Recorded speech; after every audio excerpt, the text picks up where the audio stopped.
video, Swift 5 came out since I've been gone. Xcode 10.2 came out along with it. So this video is just going to be me rattling off some of the cool things I found in that. Swift 5 was kind of a, more of a technical update rather than a flashy update that we've seen in the last few years, which is a good thing. It means that Swift as a language is really starting to mature, and they're doing things that they need to do for it to keep growing. One of the cool things is the Abi Stability. So I've got the article here from Apple themselves talking about the release notes for Swift 5. They call it app thinning, which is a part of that. So Abi Stability, I have some notes on it. It's the application binary interface stability. So to be ABI stable means that you use the application binary interface, what's that? Okay, you can kind of think of it as an API for applications, whereas, an API is for developers is what we use to talk to other frameworks and things without actually knowing what's going on the inside of them. The ABI is what these applications use to talk to a system. So it's what my app would use to talk to the iOS operating system and things like that. So it gets more on like the nitty gritty and the lower level things. Some of the things that the ABI protocol does is it does CPU instructions, defines calling conventions, system calls to the OS, like I said, size layouts and things like that.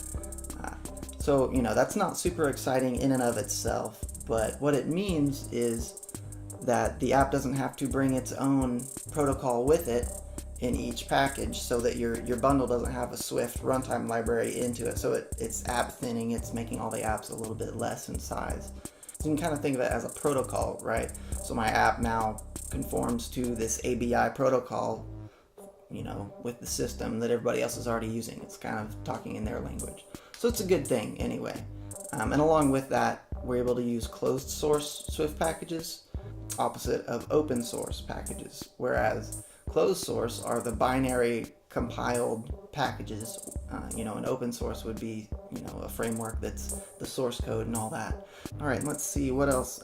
Let's see. One fun thing I thought was the this is multiple of function that they added for integers, whereas you used to have to use this modulus. I'm not sure what you actually call it. The %, used to have to use that to get the remainder from two integers, as long as the second one isn't 0, because it'll crash, right? And then you get that remainder, and that tells you if that remainder is 0, then it's a multiple. If not, then it's not, which is super not readable in code. Whereas this is way more Swifty. Is multiple of second number. That's all you need. You don't have to check for 0 or anything. So that's cool. Okay, let's see. They also added some things to characters, character properties, which is always fun, because you're always going to run into doing things with strings and getting into weird stuff. You might have a requirement where someone says, yeah, look at that first number in this value, and depending on that, do something in your code, blah blah blah. So let's say we have this random string 1a, 2b, 3c, blah blah blah. So in a random, we want to get all the numbers out of it and list those. Done. It's easy. So for each on the string means we're going through each character. So each of these things is a character. So if the character is number, then we print is number, and that totally works. It doesn't do anything for the characters that aren't numbers. Likewise, if you just want the characters, what you can do is call this Unicode scalars for each.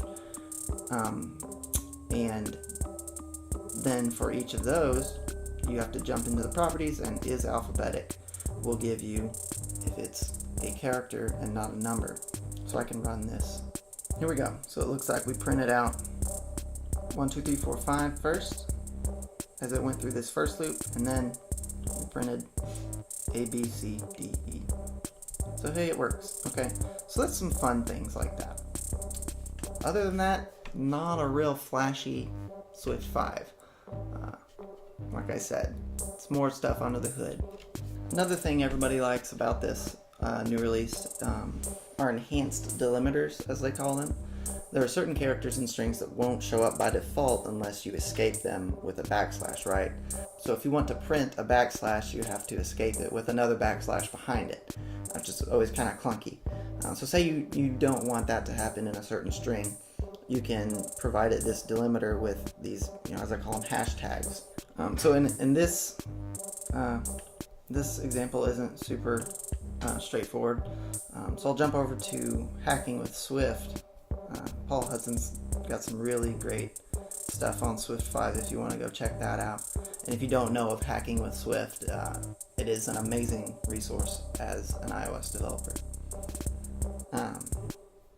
Let me find it here. Okay, so if you want to use quotes in a string, which is a super common thing now, you don't want to have to escape every quote that you use.